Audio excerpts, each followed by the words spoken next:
If you've ever been an intern, there's a good chance that your boss asked you to do some simple forecasting.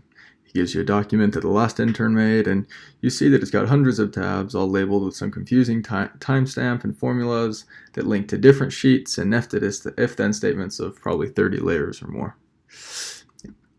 This is what I call Excel hell. If you've never heard of Excel hell, it's creating reports in Excel that are really hard to automate, they're hard to follow, they're hard to update, and they're prone to errors. So for my data science project, I'll be focusing on escaping this prison using a few data science techniques. Specifically, we'll be predicting next month's lead volume, depending on how much they're planning on spending for the month.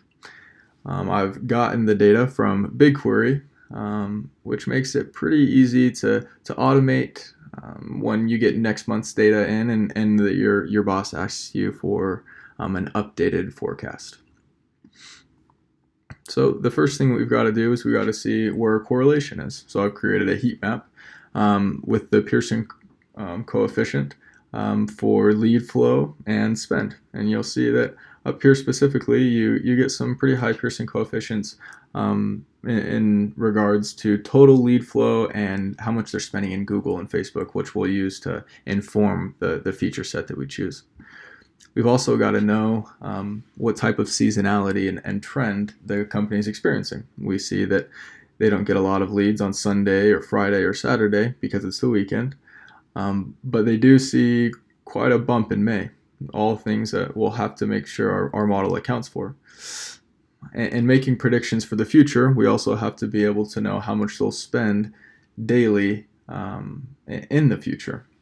So I've built my model so it allows us to enter in how much they'll be spending next month by channel, and it will automatically tell me or predict what it thinks I'll spend next month.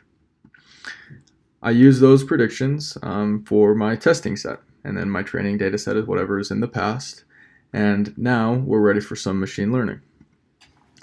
I started off with k-nearest neighbors and found that it had a hard time of getting the seasonality right. So the score was 0.68, which isn't horrible, but I thought I could do better. So we moved on to random forests and got a little bit of improvement, even more of improvement with multivariate regression, but we had a problem with multicollinearity on that one.